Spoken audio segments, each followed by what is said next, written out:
tangan buat Tuhan Yesus. Silakan duduk, silakan duduk. Baik, puji Tuhan.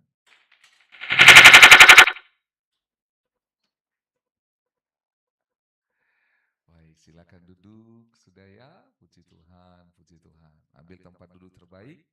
Shalom. Oke, sekali lagi shalom. Ya, puji Tuhan ya. Senang bertemu ya. Ya, senang. Ya, maaf ya untuk hal-hal itu. Ya, baik, puji Tuhan. Coba lihat kiri kanannya, bilang, saya senang melihatmu ya. Di belakangnya juga salami dia, bilang, engkau luar biasa ya, luar biasa ya, senang sekali. Puji Tuhan ya. Saudara senang beribadah hari Minggu, amin. Ya, bersyukur ya. Sampai Lionel Messi bilang, jangan tidak beribadah gara-gara saya, ya. Ya, kita bersyukur karena Lionel Messi tidak mati bagi kita. Dan dia berkata, aku tidak mengenalmu, gitu ya. Yesus yang mati bagi kita. Dan semoga pertandingan hari ini tidak membuat orang-orang jadi lupa beribadah. Oke ya. Baik, puji Tuhan. Sudah pada duduk semuanya.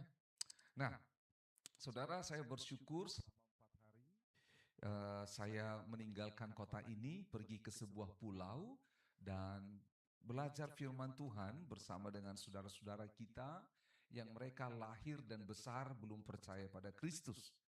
Lalu akhirnya selama 3 hari 2 malam kami di sana. Hari pertama saya dan tim kami doa keliling. Lalu hari kedua, 3 dan 4 kami belajar firman Tuhan bersama-sama.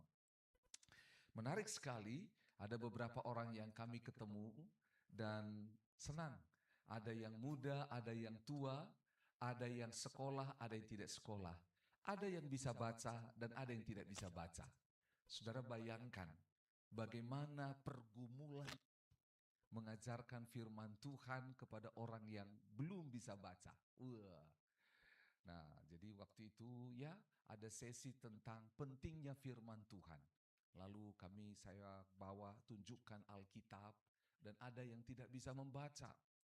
Dan saudara, kami tidak habis ide karena kita tahu firman Tuhan itu penting. Amin. Coba bilang kiri kanan, firman Tuhan itu penting. Karena penting, kalau dia tidak bisa membaca, kita tolong dia. Satu, tolong dia untuk bisa membaca. Atau yang kedua, kami coba cari cara supaya dia bisa mendengar Alkitab audio. Tahu ya? Kan firman Tuhan berkata, iman timbul dari apa? Pendengaran. Pendengaran akan firman Allah. Jadi oleh sebab itu, kami mencoba cari cara hubungi orang-orang tertentu. Dan waktu itu, di daerah itu ada sinyal. Lalu kami buka Alkitab audio dan diputar dalam bahasa mereka. Kaget mereka, ada Alkitab dalam bahasa kami, begitu ya. Jadi saya putarkan Alkitab itu, mereka konsentrasi dengar, ini artinya Pak, ini artinya Pak, begitu loh ya. Jadi kan kita tahu bahasa Indonesia, diputarkan dalam bahasa sukunya, lalu dia dengar, dia sebut, iya ini artinya, harus sembahyang, harus bersembahyang, harus ibadah, harus berdoa. Terus apa lagi? Iya, itu artinya Pak, ada angin yang kuat. Ini berbicara tentang Yesus meredakan angin ribut, ya. Jadi dengarkan mereka, senang sekali. Dan saudara, banyak momen yang spesial. Salah satu momen spesial adalah mengajarkan mereka berdoa. Dan akhirnya bilang, pengikut Yesus, ketika Yesus berdoa, pengikutnya lihat. Dan dia bilang, para pengikutnya bilang, Yesus ajarlah kami berdoa. Lalu Yesus mengajarkan muridnya berdoa. Yang kita banyak kenal dengan sebutan apa? Doa Bapa kami. Dalam doa apa? Bapa kami. Saudara, mengajarkan doa Bapa kami, saudara, saya ajar mereka doa Bapa kami sampai 1 jam. Siapa di sini sudah hafal doa Bapa kami? Angkat tangan dulu. Wah, coba sama-sama kita lafalkan. 1, 2, 3. Bapa kami yang di sorga, dikuduskanlah namamu, datanglah kerajaanmu, jadilah kehendakmu di bumi seperti di sorga. Berikanlah kami pada hari ini makanan kami yang secukupnya. Dan ampunilah kami akan kesalahan kami, seperti kami juga mengampuni orang yang bersalah kepada kami. Dan janganlah bawa kami ke dalam pencobaan, tetapi lepaskanlah kami daripada yang jahat. Karena Engkaulah yang mempunyai kerajaan dan kuasa dan kemuliaan sampai selama-lamanya. Amin. Saudara dengar, ngajar ini nggak mudah saudara. Karena mereka tidak bisa baca. Jadi gimana caranya? Jadi saya tulis dulu, Bapa kami yang di sorga. Saya jelaskan itu Bapa siapa, sorga kenapa, kenapa pakai kata kami, kenapa nggak pakai Bapakku. Nah Yesus sedang mengajar untuk kita tidak selfish, yaitu Tuhan itu milik kita sendiri. Tuhan Yesus untuk semua orang. Katakan amin. Jadi Tuhan Yesus untuk semua orang. Jadi Bapa kami yang di sorga. Coba sama-sama. Bapa kami yang di sorga. Nah seperti itu saudara. Bapa kami yang di sorga. Saudara dengar baik-baik. Orang percaya yang bersama dengan saya ikut rasa bosan awalnya. Tapi dia lihat, wah Bapak udah bisa, ulangi coba. Bapa kami, wah tepuk tangan dan semuanya. Terus saudara, dikuduskanlah namamu. Terus semuanya, datanglah kerajaanmu. Oke kita ulangi lagi. Bapa kami yang di sorga, dikuduskanlah namamu. Lagi, Bapa kami, terus. Dan akhirnya saudara, sudah habis suara. Coba sekarang, coba ada satu orang nenek sudah tua, coba. Kalau salah-salah nanti Bapak bantu ya. Jadi, wih mantap. Woi kita tepuk tangan. Coba ibu dulu, adalah satu ibu. Ibu ini juga bisa membaca. Nenek ini sudah tua, tidak bisa melihat dengan baik, butuh kacamata tapi bisa membaca. Ibu ini tidak bisa baca, coba. Takut, tidak usah takut, coba pelan-pelan. Lihat, jadi saya gerakkan, lihat bibir saya, jadi ngobrol, tepuk tangan, woi. Lalu ada lagi satu bapak, bisa ini, bisa, pasti bisa, coba, bisa. Lalu saudara, di situ ada anak kecil, SD kelas 2. SD kelas berapa? Kelas 2 SD. Saudara dengar baik-baik, kan bisa baca. Jadi waktu kami belajar sama-sama, dia bisa baca, sudah. Nah sekarang kamu, panggil namanya, gitu lah ya. Nah sudah. Lalu saya kaget dia, saya berlutut. Ayo sama-sama, yuk. Bapa kami yang di surga. Wow, dan akhirnya kita pecah. Woi, saudara dengar baik-baik. Bukan karena Piala Dunia, kita berteriak. Tapi karena orang-orang bisa baca doa Bapa kami. Dan saudara, kenapa saya harus sampaikan ini? Dengar baik. Tidak ada alasan untuk satu orang percaya di muka bumi ini untuk tidak baca Alkitab dan tidak berdoa. Tidak ada alasan. Mau bilang gak bisa baca, mau bilang gak ada Alkitab, mau bilang gak ada yang mengajari. Dengar, kita harus dobrak semua itu. Karena orang percaya tidak bisa hidup kalau tidak baca firman. Betul? Firman itu di Matius pasal 4 seperti apa? Makanan. Saya tanya, siapa di sini yang suka makan? Angkat tangan. Kalau tidak makan apa yang terjadi? Lemas, sakit, bahkan lama-lama menjadi apa? Mati. Siapa di sini yang mau mati? Tidak ada. Gitu loh ya. Tapi banyak orang Kristen mati karena nggak baca firman. Lebih suka nonton bola. Saudara dengar baik-baik. Saya waktu lihat mereka dan ada orang percaya lain yang saya ajak. Waktu lihat, waktu diajar matanya begini, terbuka, haus dan lapar. Sementara di beberapa gereja, kalau khotbah, bukan matanya yang buka, mulutnya buka, tapi matanya tutup. Bunyi saudara. Mereka konsentrasi. Nggak ada yang ke toilet saudara. Betul. Nggak ada yang pegang handphone. Nggak ada yang update status. Semuanya dengar. Senang sekali. Kita juga yang ngajar jadi senang, betul tidak? Waktu diajar berdoa. Jadi bisa berdoa seperti itu, bisa. Datanglah kerajaanmu karena ada kerajaan setan. Apa itu kerajaan setan? Cerita, jadi kerajaan Allah bisa. Jadi saudara kita senang sekali berdoa dengan doa Bapa kami dengan punya pemahaman, pengertian sehingga dihafal. Dan saya bawa oleh-oleh pada saudara. Mereka ini adalah orang-orang yang kita doakan. Orang-orang yang kita doakan karena Indonesia akan terus dibawa kepada Kristus. Katakan amin. Akan ada suku-suku bangsa, orang-orang di kota, di desa, di pulau-pulau yang jauh. Semua akan menyembah Allah. Katakan amin. Ya, nama Yesus dikumandangkan. Orang-orang ini luar biasa. Satu kesaksian terakhir dari mereka sebelum dengar firman Tuhan. Ada satu orang pengikut Yesus ini. Sangat polos imannya. Saudara dengar baik-baik. Dia kerja, ada bertani dan semua. Tapi kita tahu, kalau bertani ada masa panen, betul? Sehingga tidak ada uang. Dia bilang seperti ini, tidak ada uang. Waktu tidak ada uang, jadi dia ini tinggal sama mamanya. Dia yang pelihara mamanya. Tanggung jawab dia. Jadi dia pelihara mamanya. Terus nggak ada uang, mamanya sakit.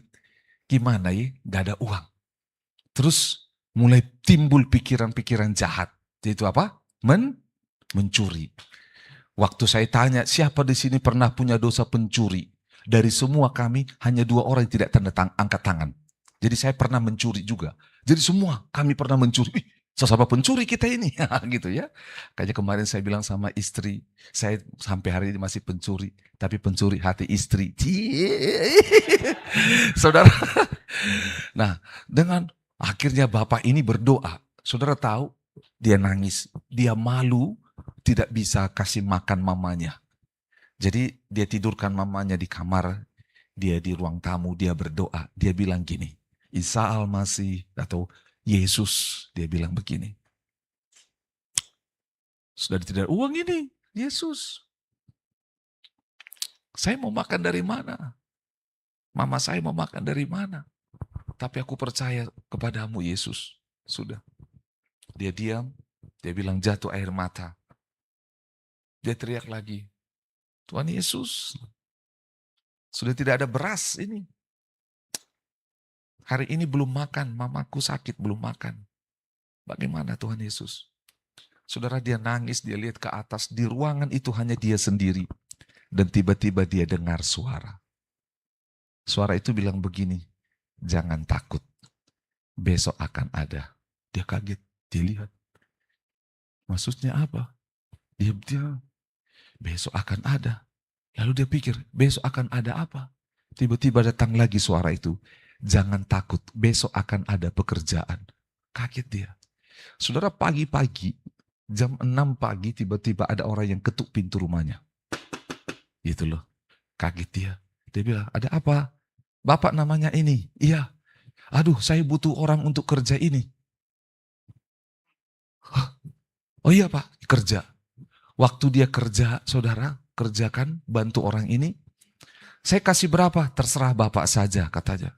Saudara, dia dikasih uang yang menurut dia itu upah 3 hari, saudara. Upah 3 hari. Dia nggak pasang.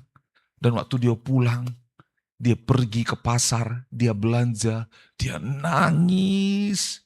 Di sepanjang jalan, dia masak, dia kasih orang tuanya. Dia bilang, Tuhan itu ada. Tuhan itu ada. Dia nangis, Tuhan itu ada. Dia kerja, terus berdoa dan semuanya. Dia pikir berhenti. 2 hari kemudian, ada orang lain lagi datang ke rumahnya. Dia nggak ngomong, saudara. Orang lain lagi datang ke rumahnya. Dia bilang, kamu sibuk? Ya, tidak begitu sibuk. Kenapa? Bisa bantu saya. Dia lihat mamanya, terus tanamannya dan semuanya. Bisa. Dia bantu, orangnya rajin dan kerja. Wah, dia terus. Nah, saudara dengar baik-baik. Cerita sederhana ini mengajarkan saya 3 hal. Yang pertama, milikilah iman yang tulus, yang polos, yang suci. Miliki, percaya seperti dia bilang, Tuhan, tidak ada beras, tidak ada uang. Yang kedua, berdoa kepada siapa? Tuhan Yesus. Yang pertama sama-sama bilang, miliki iman yang suci. Sama-sama katakan, miliki iman yang polos. Yang kedua, yaitu apa? Berdoa kepada Tuhan Yesus. Coba. Sekali lagi sama-sama, 1, 2, 3. Berdoa kepada Tuhan Yesus. Yang ketiga, nantikan pertolongan Tuhan. Oke, sama-sama bilang, nantikan pertolongan Tuhan. Oke, ada 3. Yang pertama apa? Miliki iman yang polos. Yang kedua, berdoa kepada Tuhan Yesus. Yang ketiga, nantikan pertolongan Tuhan. Wih, cerita itu saya pakai di semua sesi waktu saya mengajar. Dan wah, luar biasa. Sampai saya tulis 2-3 kata untuk ngajar. Capek, tapi semangat. Istri saya sampai tanya, sempat berenang di laut? Tidak sempat. Padahal laut itu indah sekali, ya. Dan malam saya bisa lihat bintang-bintang di atas. Wah, karena luar biasa. Selama di situ telinga dimanjakan. Tidak dengar ngeong-ngeong musik, tidak dengar. Hanya dengar ombak. Wah, luar biasa. Dan hari ini kita mau belajar pertolongan Tuhan. Katakan sama-sama, pertolongan Tuhan. Siapa di sini mau mengalami pertolongan Tuhan? Angkat tangan. Oke, sekarang turun tangan. Siapa di sini yang sudah pernah ditolong Tuhan? Wih, semua sudah, oke? Saudara dengar baik-baik. Pertolongan Tuhan tidak berhenti, katakan amin. Dia akan terus menolong untuk membuktikan siapa dirinya. Kita baca dulu dalam Keluaran pasal 19. Hari ini judul firman Tuhan adalah di atas sayap Raja Wali. Wah, ya kita lihat sama-sama Keluaran 19. Kita akan baca ayat 1 sampai 6. Mari bangkit berdiri. Oke, Keluaran 19 ayat 1 sampai 6. Oke ya, saya akan jelaskan nanti, kita baca dulu sama-sama. 1, 2, 3. Pada bulan ketiga, setelah orang Israel keluar dari tanah Mesir, mereka tiba di padang gurun Sinai pada hari itu juga. Setelah mereka berangkat dari Rafidim, tibalah mereka di padang gurun Sinai. Lalu mereka berkemah di padang gurun. Orang Israel berkemah di sana di depan gunung itu. Lalu naiklah Musa menghadap Allah, dan Tuhan berseru dari gunung itu kepadanya.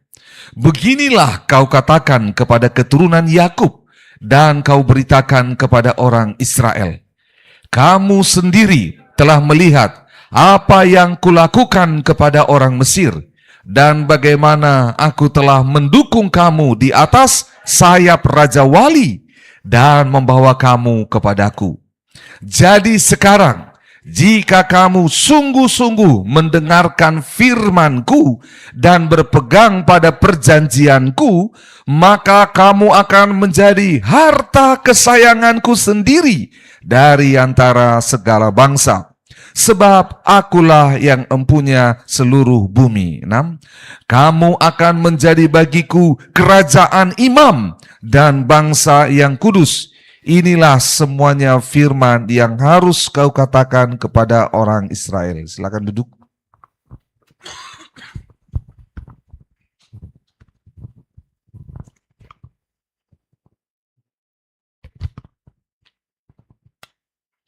Ini menarik.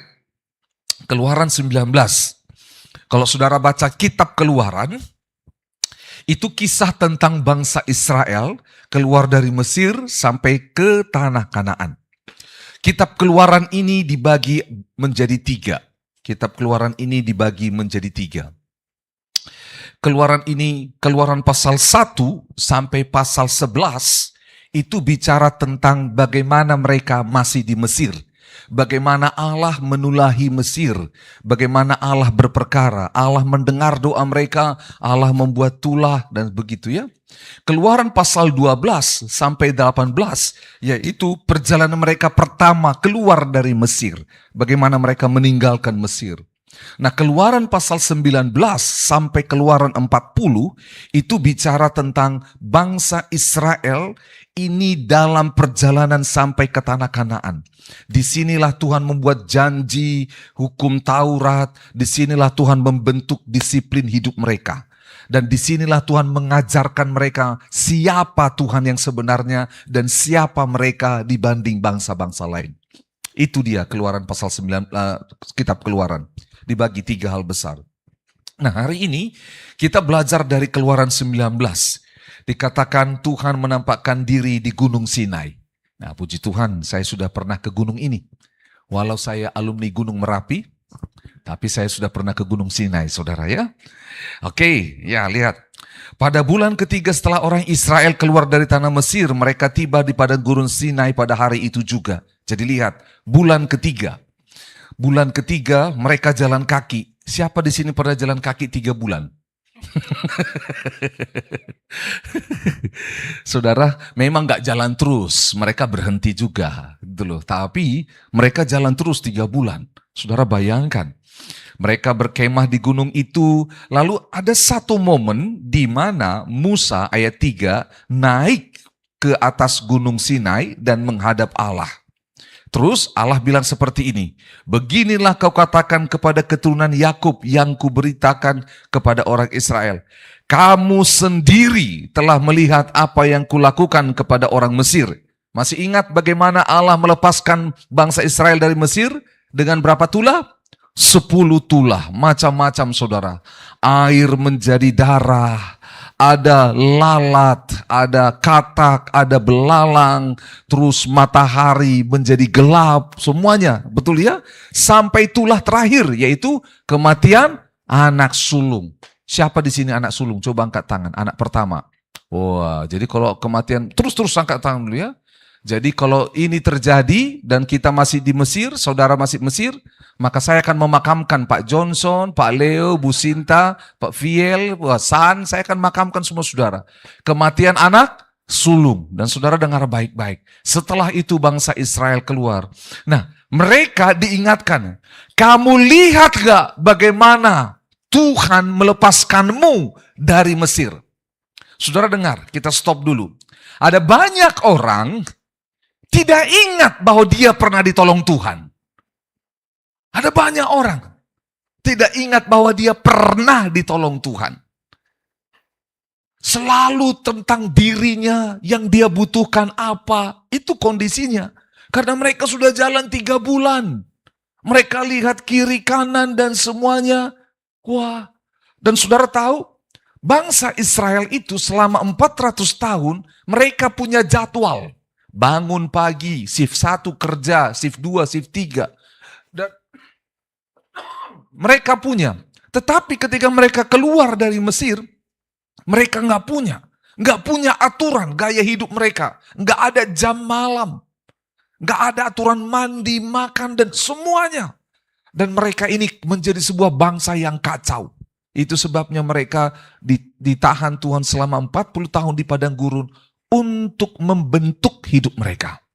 Dan saudara tahu apa yang terjadi? Tuhan bilang, tidakkah kau lihat, tidakkah kau ingat apa yang kulakukan kepada Mesir? Saudara tadi yang pernah bilang, aku pernah ditolong Tuhan. Saudara, kadang-kadang kita lupa bahwa Tuhan pernah tolong. Kemarin saya lihat sebuah video lucu.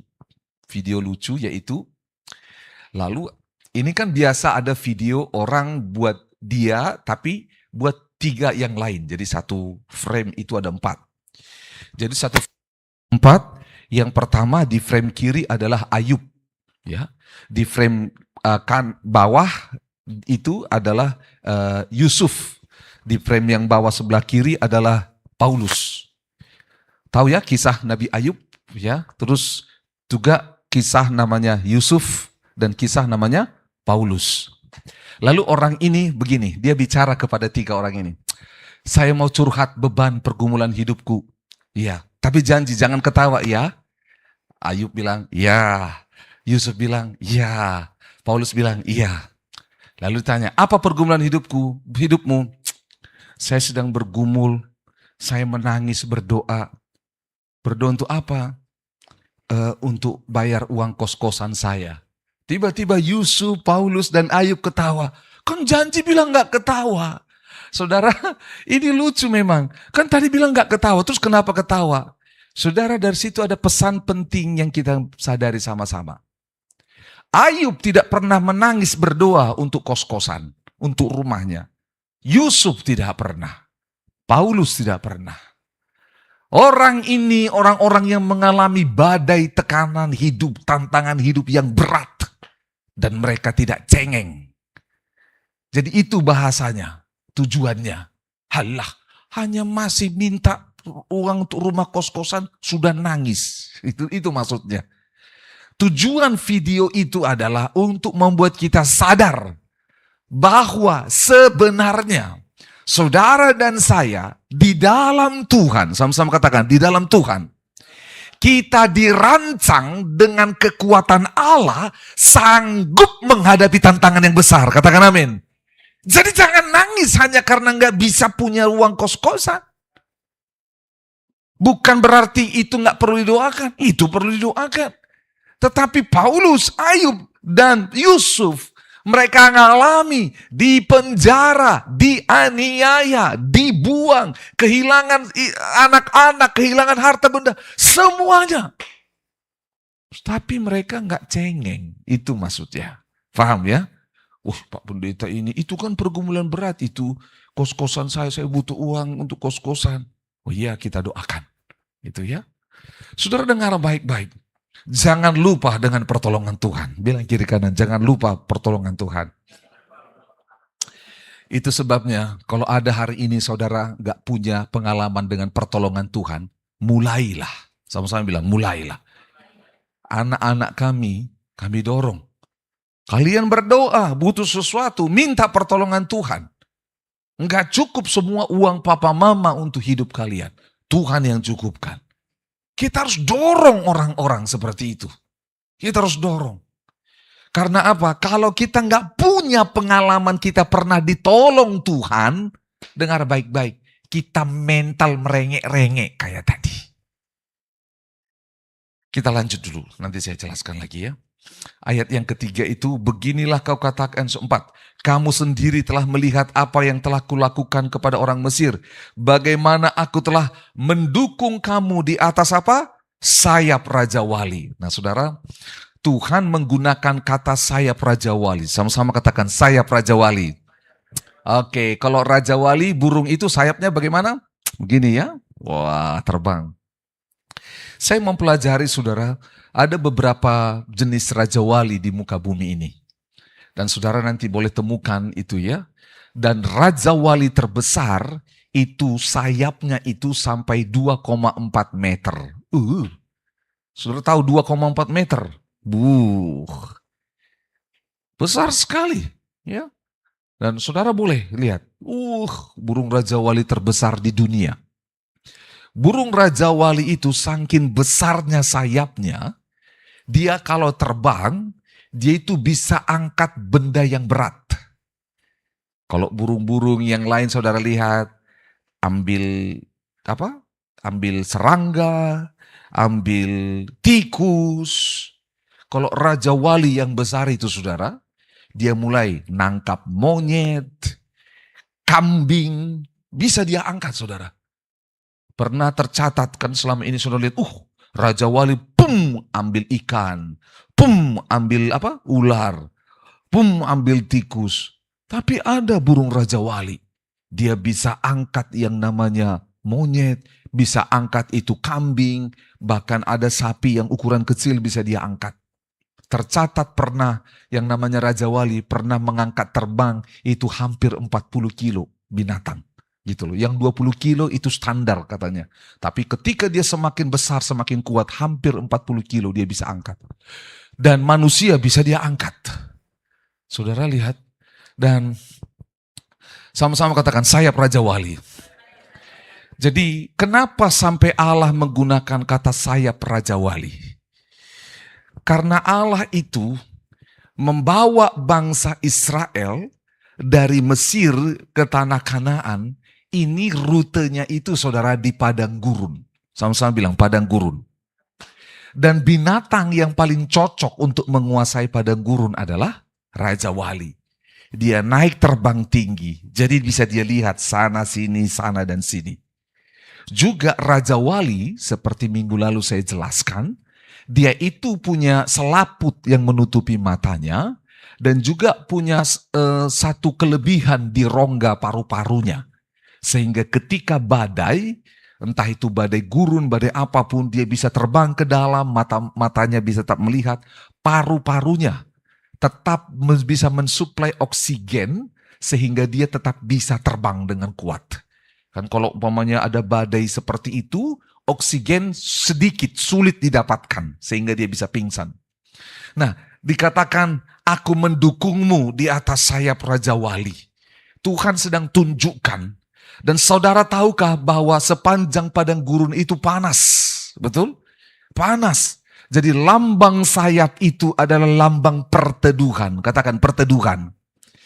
Tuhan dengan kuasanya. Saudara kan Raja Wali itu begini. Ambil mangsa, betul ya?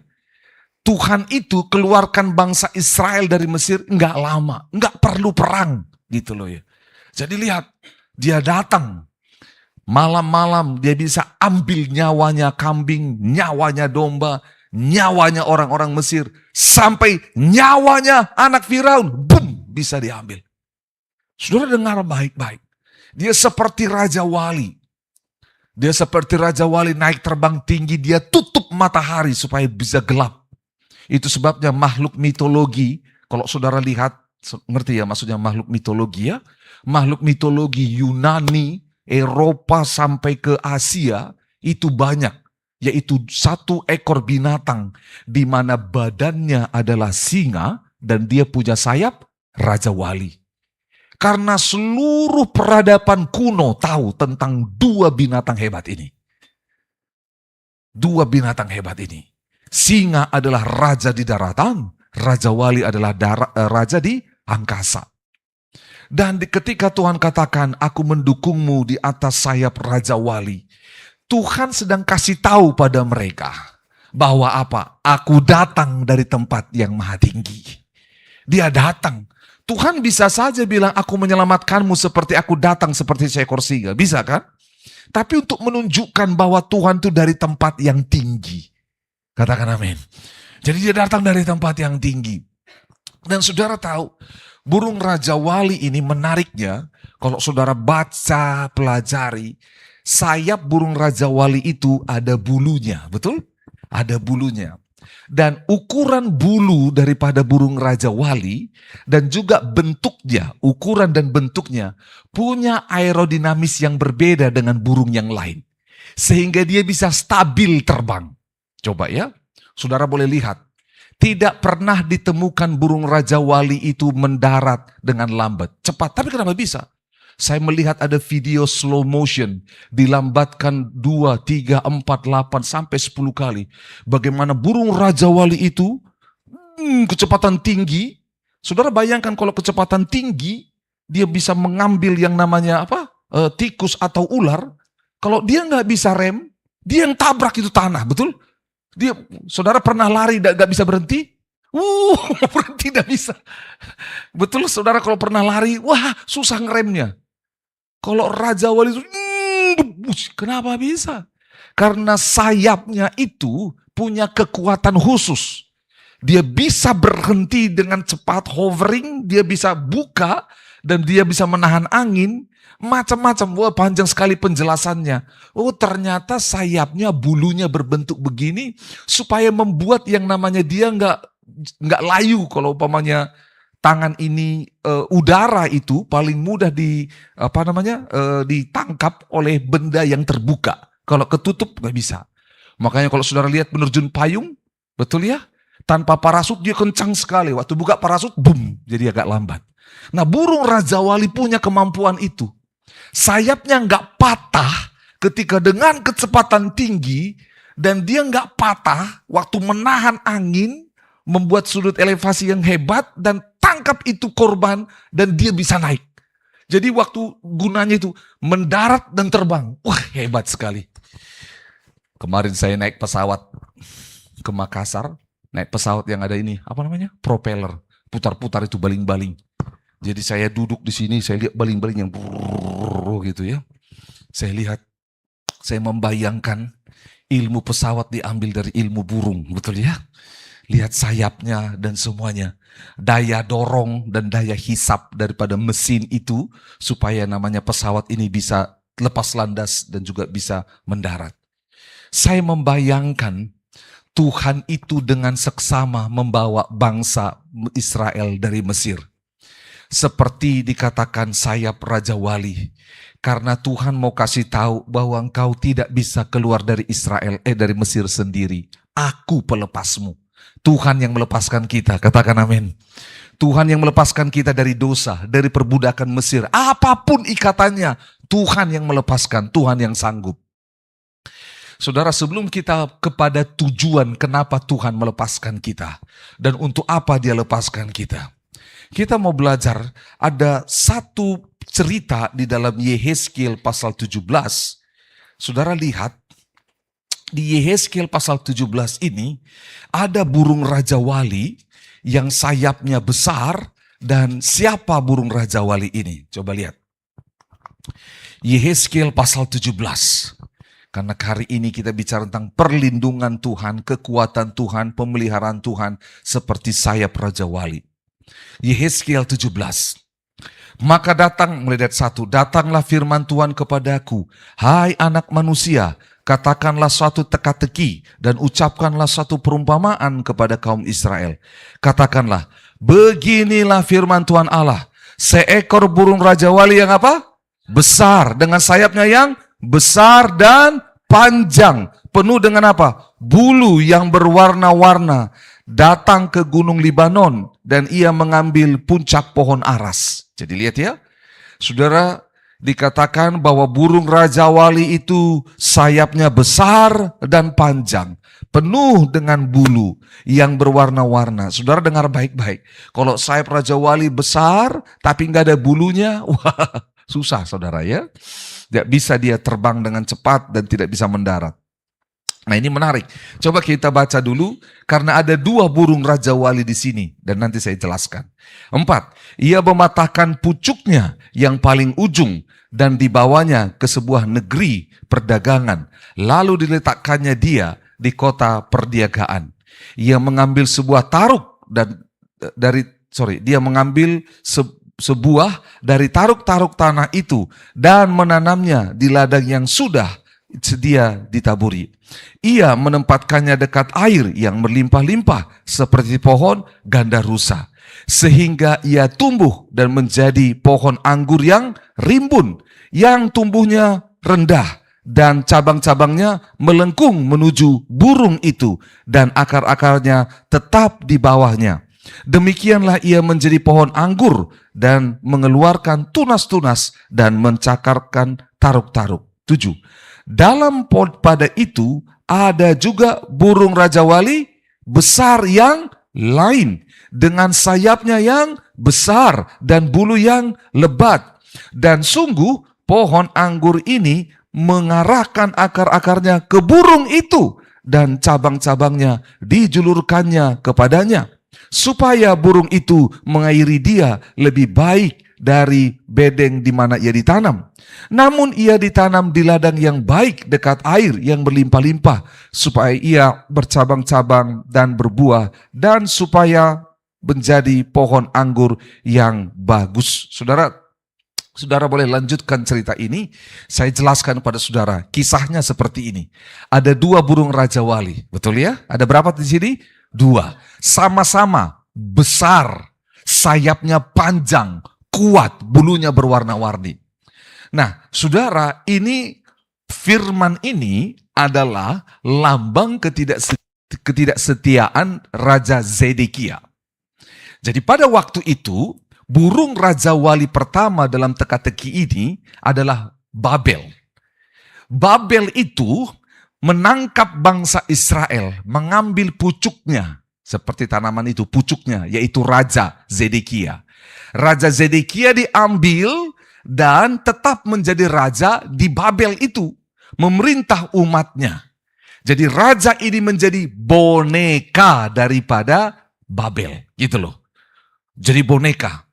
Dan akhirnya apa yang terjadi? Bertumbuh nggak bangsa Israel? Iya, mereka menjadi banyak di situ, tapi di bawah kuasa Babel. Tujuannya adalah supaya mereka ini menjadi seperti pohon anggur. Dan pohon anggur ini memberikan hasil kepada burung Raja Wali itu. Itu yang dikatakan. Dia tumbuh, akarnya, carangnya rendah, sampai beri kepada yang namanya Babel itu. Tapi apa yang terjadi? Dikatakan ada burung Raja Wali yang lain. Katakan burung Raja Wali yang lain. Burung Raja Wali yang lain ini adalah Mesir. Sama-sama bilang Mesir. Nah, waktu Zedekia ada di sana, Saudara tahu apa yang terjadi? Mesir ini datang untuk mengambil mereka. Nah, Babel ini berpikir bahwa akulah satu-satunya pemiliknya. Ternyata tidak. Zedekia ini dia membelot daripada Babel dan dia pergi ke Mesir.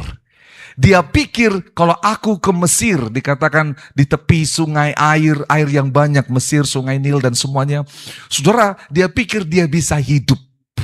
Dia pikir kalau aku submit kepada Mesir, maka aku bisa hidup. Saudara, kenapa ayat ini dimunculkan? Walau kita tahu sama-sama di perjanjian lama, di kitab Keluaran tadi, Allah menggambarkan dirinya sebagai apa? Raja wali. Tapi dengar, ada raja wali palsu.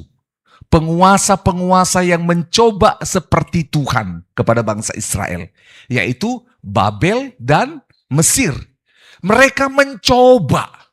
Mereka pikir, kalau dulu bangsa Israel pernah mengenal raja wali yang membawa mereka keluar dari perbudakan. Babel berpikir, aku adalah raja wali itu. Mesir berpikir, aku raja wali itu. Tujuan saya menyampaikan ini pada saudara adalah, dengar baik. Kadang-kadang kita ditipu. Sama-sama katakan, ditipu. Ditipu karena apa? Kita tertarik dengan raja wali yang palsu.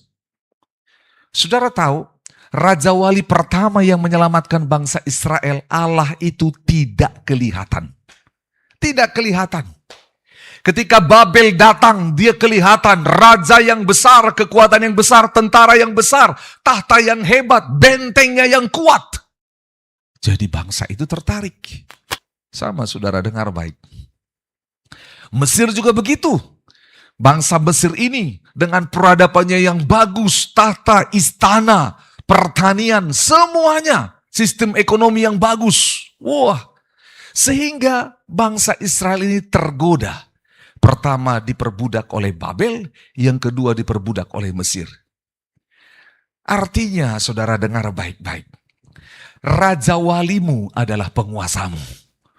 Kalau engkau datang pada raja wali yang salah, maka hidupmu akan salah. Bangsa ini pernah mengalami raja wali yang benar, yaitu Allah. Dan bangsa ini pernah mengalami dua raja wali palsu yang lain, yaitu Babel dan Mesir. Hal ini berbicara apa dalam hidup kita? Saudara, kita pernah punya masalah dalam hidup, betul? Punya tantangan dalam hidup. Ke raja wali mana saudara pergi? Ke raja wali mana saudara pergi? Makanya di awal tadi dibilang, tidakkah kau lihat apa yang kulakukan pada Mesir? Ingat penolong kita yang sejati itu hanya Tuhan Allah. Tidak ada yang lain. Saudara, kenapa ini penting? Bagi saudara dan saya sebagai orang percaya, dengar baik. Yesaya pasal 40 yang kita bahas kemarin, ini ada korelasinya, kita buka sama-sama. Saudara akan temukan, oh, Yesaya pasal 40.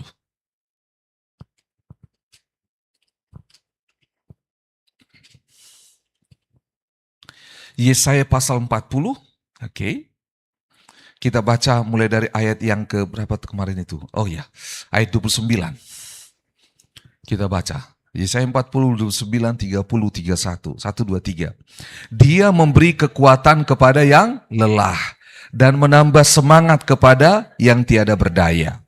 Orang muda menjadi lelah dan lesu, dan teruna-teruna jatuh tersandung. Tetapi orang-orang yang menanti-nantikan Tuhan mendapat apa? Kekuatan baru. Mereka seumpama raja wali yang apa? Naik terbang dengan kekuatan sayapnya. Katakan sama-sama, naik terbang. Sekali lagi, naik terbang.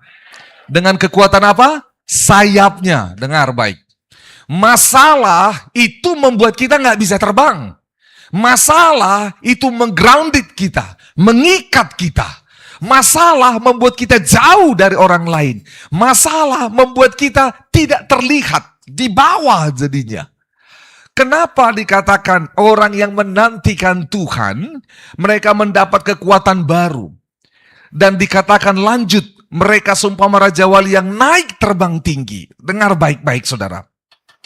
Ada orang percaya, dia ngalami masalah, dia dapat kekuatan baru dari Tuhan, tapi nggak terbang. Ini masalah. Sama-sama katakan, ini masalah. Apa artinya Pak Pendeta? Jangan bikin teka-teki lagi. Tadi Yeskiel udah bikin teka-teki. Saudara dengar baik-baik. Ada orang, sekali lagi, dia punya masalah. Dan Tuhan tolong dia. Tuhan kasih kekuatan bagi dia. Tapi dia nggak terbang dari masalah itu. Contoh, saudara tahu Simpson? Apa kekuatan Simpson? Ya, dia punya keperkasaan. Dia bisa lawan semua tentara Filistin. Bangsanya dijajah dan dia berdoa.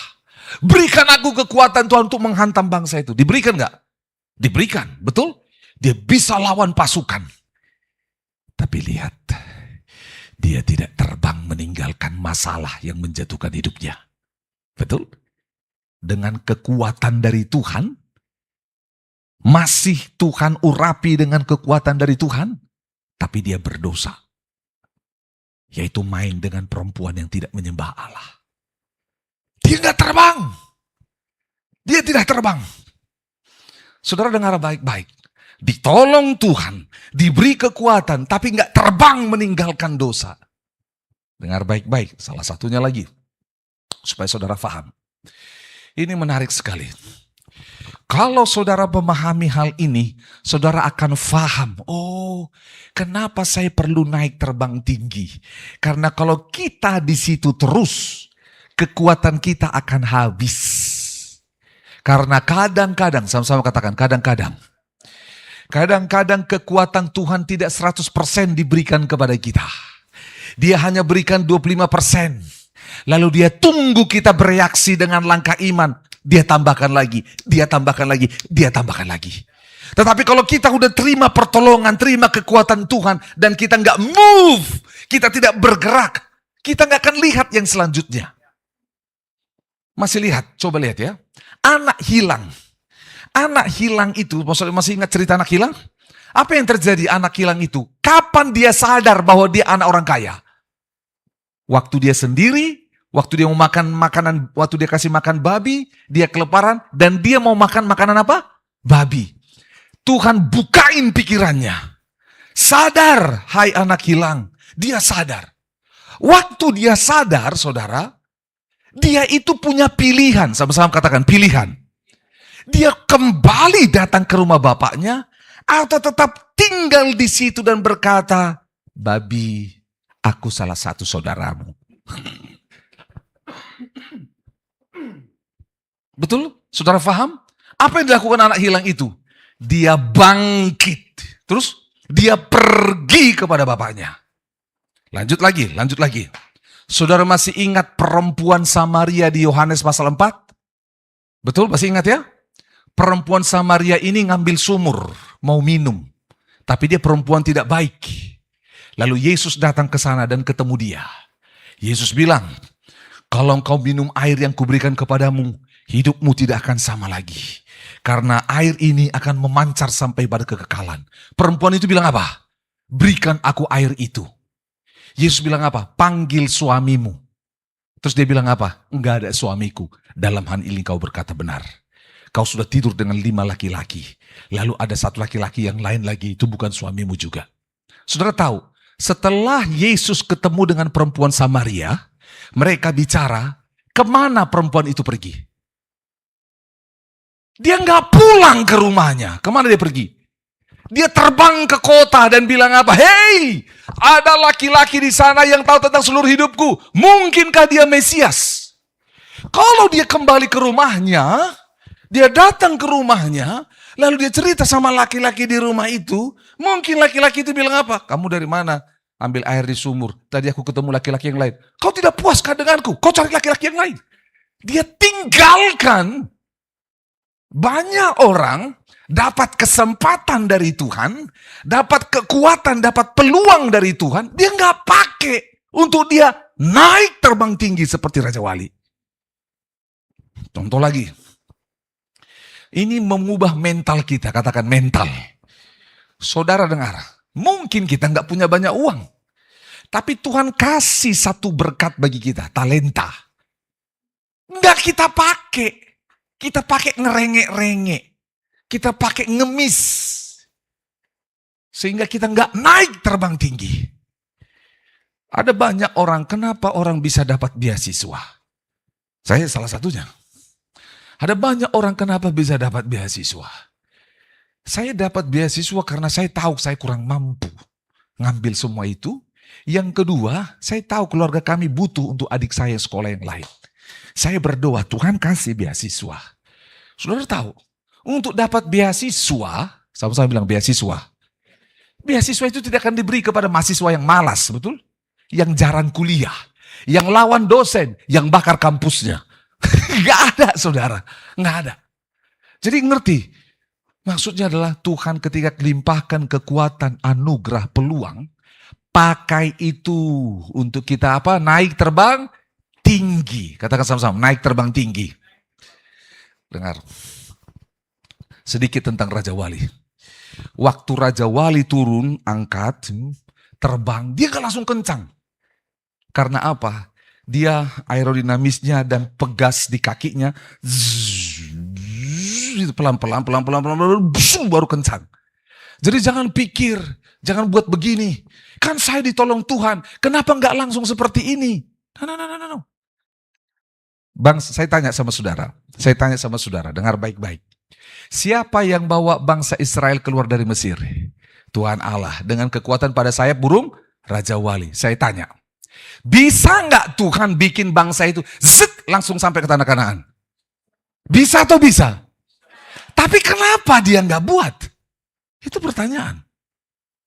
Pernah nggak saudara pikir? Iya ya, kenapa ya? Saudara pikir, karena kita mau dilatih untuk bergantung pada penolong kita. Betul saudara, dengar ini baik, anak-anak, semua anak-anak angkat tangan yang belum jadi orang tua, yang masih anak, dengar baik-baik. Dengar baik-baik. Kalau orang tuamu sudah sediakan segala sesuatu sehingga kau tidak perlu bergumul, tidak perlu berusaha. Dengar baik-baik, masa depanmu hancur. Betul. Jangan pikirkan menaklukkan dunia yang begitu keras. Melipat selimutmu baru bangun saja kau nggak bisa. Betul. Siram pipismu aja kau nggak bisa. Buang tisumu ke tempat sampah aja kau nggak bisa. Betul. Jangankan cuci piring, taruh piring kotor aja ke tempat cuci piring kau tidak bisa. Dengar baik-baik. Banyak orang tidak lihat. Kau diberi kekuatan. Kau tinggal di sebuah keluarga. Kau tinggal di sebuah gereja. Di dalam sebuah komunitas. Kau tinggal, Tuhan kasih kekuatan bagimu apa? Kau diberi kekuatan untuk kuliah.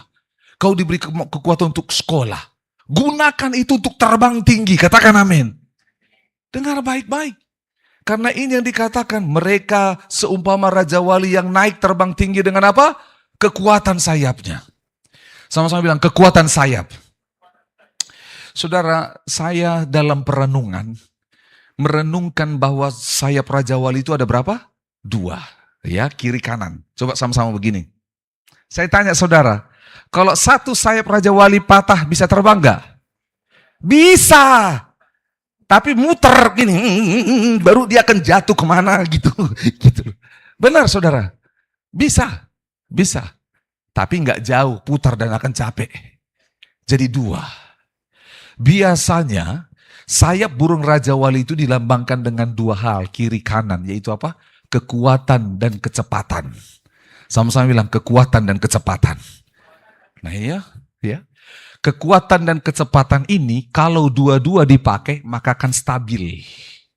Ada orang kuat tapi nggak cepat. Ada orang cepat tapi nggak kuat. Tuhan mau kita cepat dan kuat. Katakan amin. Dari segi rohani, 2 sayap burung Raja Wali ini dalam pemikiran saya yang saya lihat di Alkitab melambangkan 2 hal juga, yaitu Roh Kudus dan Firman. Sama-sama katakan Roh Kudus dan Firman. Kalau saudara hanya baca firman Tuhan, tidak diilhamkan oleh Roh Kudus, maka kita nggak akan melakukan firman. Kita akan pilih-pilih. Ini untuk Pak Rusmin, ini untuk Ibu Erni. Berbahagialah, ini untukku. Celakalah, ini untuk Bang Leo. Itu loh, terkutuklah, ini untuk Bang Agus. Itu kalau nggak ada yang namanya Roh Kudus. Karena Roh Kudus yang ngajar kita hanya firman. Kita jadi ahli Taurat yang tahu firman tapi tidak bisa melakukan. Kita butuh sayap yang lain, yaitu Roh Kudus. Katakan Roh Kudus. Roh Kudus ini akan mengajar, menuntun. Gak sanggup, Tuhan kasih kekuatan. Gak ngerti, Tuhan kasih hikmat. Tuhan, aku gak bisa melakukan ini. Roh Kudus bilang, aku pengajarmu. Ayo, aku tuntun. Orang dengan karunia Roh Kudus gak ada firman, susah saudara. Banyak anak Tuhan itu, dengan karunia Roh Kudus tapi gak ada firman. Aku berdoa. Dia tumpangkan tangan atas mobil. Dengan kuasa Roh Kudus dalam nama Yesus. Aku klaim mobil ini milikku. Firman Tuhan bilang apa? Kerja. Betul? Main klaim-klaim kuasa Roh Kudus. Betul, kerja. Kerja kok. Apa kata firman? Yang malas, jangan malas lagi. Harus apa? Kerja. Supaya kau bisa apa? Membagi-bagikan kepada banyak orang kekurangan. Pakai klaim-klaim. Lewat rumah mewah. Dalam nama Yesus. Aku klaim dengan kuasa Roh Kudus. Rumah ini menjadi milikku. Pancuri. Saudara dengar baik-baik. Sama-sama katakan.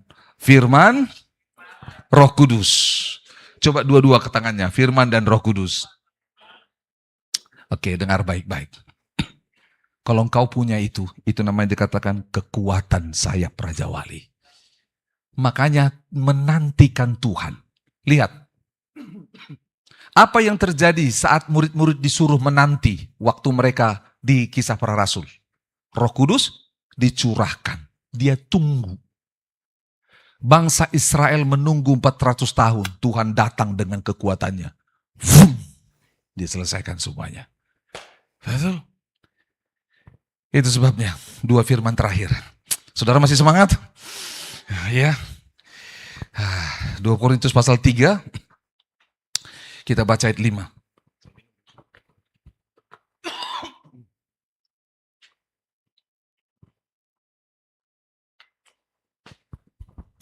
Dua Korintus 3 ayat 5.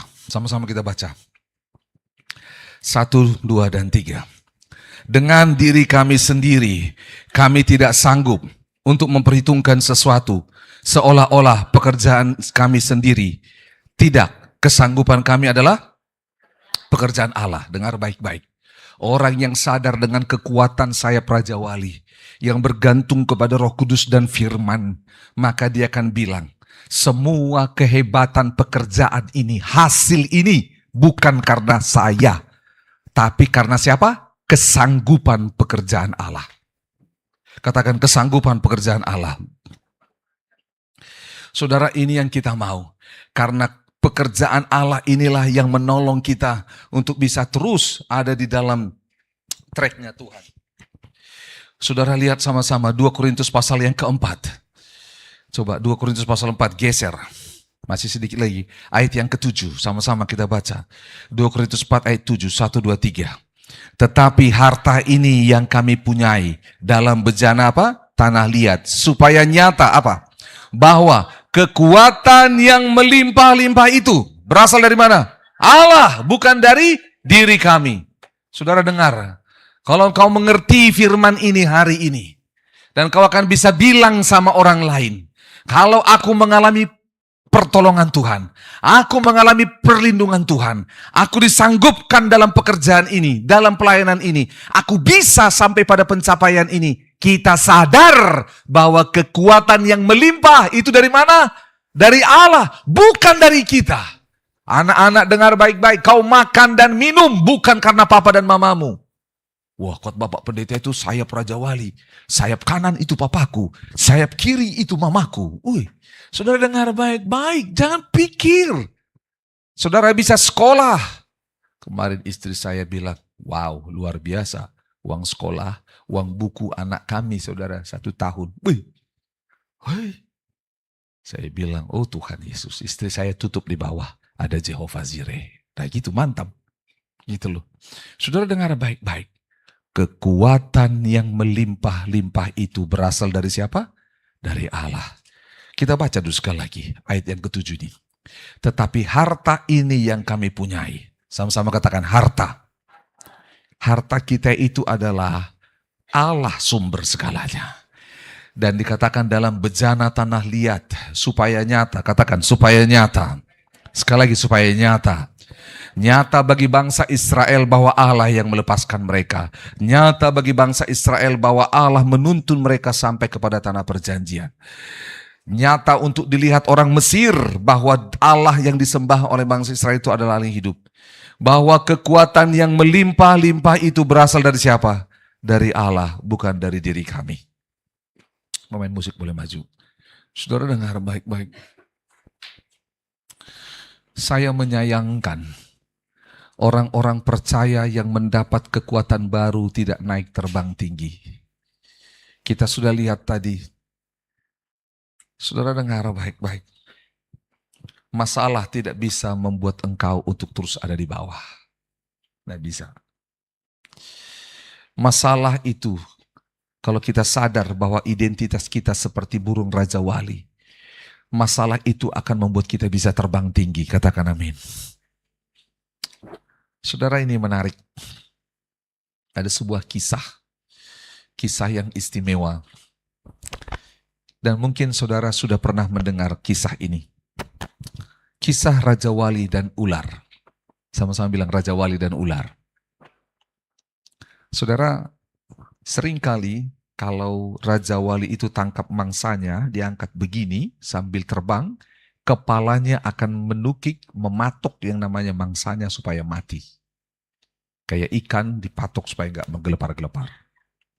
Tapi ada satu masa, sama-sama bilang satu masa. Ini ceritanya. Raja Wali ini dia tangkap ular. Dia tangkap ular, dia tidak lawan ular di bumi. Saudara lihat kalau film Mandarin, ada ular, yang bisa lawan ular itu apa? Ya Raja Wali, kakinya, sayapnya, begitu ya. Dan sehingga akhirnya belajar jurusnya. Jadi Raja Wali tidak lawan ular di tanah, karena ular bisa lebih cepat dan bisa menang. Apa yang dilakukan Raja Wali? Dia tangkap ularnya, dia bawa terbang tinggi. Sama-sama bilang terbang tinggi. 1, 2, 3. Terbang tinggi. Dan saudara tahu, waktu ular itu di kaki Raja Wali dibawa terbang tinggi, dia lihat. Dia berusaha lilit kakinya Raja Wali. Tapi cakar Raja Wali begitu kuat. Dan dibawa sampai terbang tinggi. Makin tinggi, makin tinggi, makin tinggi. Sama-sama bilang makin tinggi, makin tinggi. 1, 2, 3. Makin tinggi, makin tinggi, makin tinggi. Apa yang terjadi? Raja Wali punya kemampuan pernafasan saat oksigen menipis. Dia punya tabung oksigen di dalam paru-parunya. Tapi ular tidak. Sehingga ketika dibawa ke tempat yang tinggi, ular kehabisan oksigen dan dia mati. Raja Wali tidak mati. Dengar baik. Alkitab banyak menggambarkan ular itu sebagai apa? Iblis. Kalau engkau merasa hidupmu sedang dicengkram oleh iblis dan masalah, yang kita lakukan adalah nantikan Tuhan supaya kita bisa apa? Naik dengan kekuatan sayap Raja Wali. Terbang tinggi, tinggi, tinggi, makin tinggi. Sampai iblis pun tidak bisa mengganggumu lagi. Raja Wali itu beda area hidupnya dengan ular. Ular itu di tanah yang terkutuk. Ular itu hanya bisa melah sampai sejauh itu. Tapi Raja Wali naik ke terbang tinggi. Dan tempat tinggi di dalam Alkitab selalu dilambangkan dengan hadirat Tuhan. Berjumpa dengan Tuhan dalam doa, dalam penyembahan. Bahkan minggu lalu kita belajar ada ruang tunggu Tuhan. Sebab itu saudara, mari teduhkan hati kita. Kalau engkau tahu bahwa engkau sedang membutuhkan pertolongan, engkau butuh kekuatan dari Tuhan, minta Tuhan melingkupi saudara dan saya dengan sayapnya. Kalau dia bisa bawa bangsa Israel, jumlah yang begitu besar, mustahil untuk keluar.